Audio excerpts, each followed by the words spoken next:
খেলাপির বিপরীতে প্রভিশন রাখতে ব্যর্থ হচ্ছে ব্যাংক। 12 ব্যাংকের ঘাটতি প্রায় 11,000 কোটি টাকা। অনিয়মে জড়িয়ে পড়ায় প্রভিশন ঘাটতিতে থাকা বেসরকারি ব্যাংকের তালিকাও বড় হচ্ছে দিনে দিনে। বিশ্লেষকদের মতে প্রভিশন ঘাটতি বাড়তে থাকায় ব্যাংকিং কার্যক্রমে স্থবিরতা নেমে আসতে পারে। যদিও ব্যাংকাররা বলছেন খেলাপি ঋণ আদায় করে প্রভিশন ঘাটতি কমিয়ে আনার চেষ্টা করছেন তারা। খেলাপি ঋণের মান বিচারে প্রভিশন সংরক্ষণ করতে হয় ব্যাংকগুলোকে। গ্রাহকের আমানতের সুরক্ষা দিতেই এই বিধান।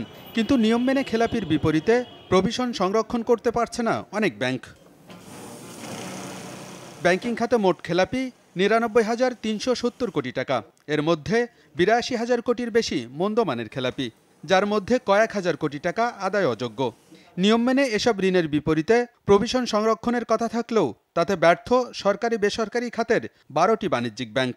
এর মধ্যে সরকারি 4 ব্যাংকেরই ঘাটতি প্রায় 9,500 কোটি টাকা। ব্যাংকাররা বলছেন খেলাপির কারণেই বাড়ছে ঘাটতি। টোটাল লোনের একটা কিন্তু এখন মেজর পোর্শন প্লে করতেছে বেসরকারি ব্যাংকে। এখন আস্তে আস্তে বেসরকারি ব্যাংকে যেহেতু খেলাপি ঋণ কিছুটা বেড়ে গেছে, তা আলটিমেটলি তাদের প্রভিশনটা ঘাটতি হবেই। খেলাপি ঋণ যত বাড়বে আপনার প্রভিশন ঘাটতি ততই বাড়বে। যে ট্রিটমেন্টই আমি দিতে যাই, ফার্স্ট অফ অল আমাকে খেলাপি ঋণ কমাতে হবে। খেলাপি ঋণ কমলে এগুলোর হেলথ ভালো হবে, সেই চেষ্টাটাই করা হচ্ছে। যে ঘাটতিগুলি আছে এগুলি কিন্তু রাতারাতি চেঞ্জ হবে না, কিন্তু আপনি দেখবেন যে কন্ট্রিবিউট করতেছি কিনা, আমার ওই ঘাটতিগুলি পূরণে আমি শুরু করেছি, মানে 0 থেকে 1-এর দিকে যাচ্ছি কিনা। খেলাপির পাশাপাশি প্রভিশন ঘাটতি বাড়তে থাকায় উদ্বিগ্ন বিশ্লেষকরা। এর ফলে ব্যাংকিং কার্যক্রমে স্থবিরতা নেমে আসতে পারে, যার প্রভাব পড়বে পুরো অর্থনীতিতে। তাই এ বিষয়ে এখনই বাংলাদেশ ব্যাংকের সতর্ক হওয়া উচিত বলেও মনে করেন তারা। প্রভিশন করলে হয় ব্যাংকের দুইটা ক্ষতি হয়, প্রফিট কমে যায় কারণ ইনকাম অ্যাকাউন্টে টাকা আসে না, তাই না? অতএব এইটা একটা।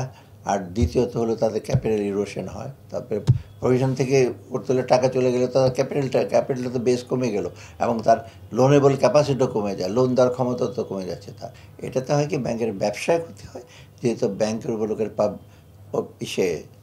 কনফিডেন্সটা, আস্থাটা কিন্তু অনেক কমে যায়। ব্যাংকিং খাতে সংকটের মূলে খেলাপি ঋণ, তাই এটি কমিয়ে আনতে সুশাসন প্রতিষ্ঠায় জোর দেন বিশ্লেষকরা। একটা সেক্টরে লস হলো আপনারা রিকভার করতে পারবেন। আলমগীর হোসেন, যমুনা নিউজ, ঢাকা।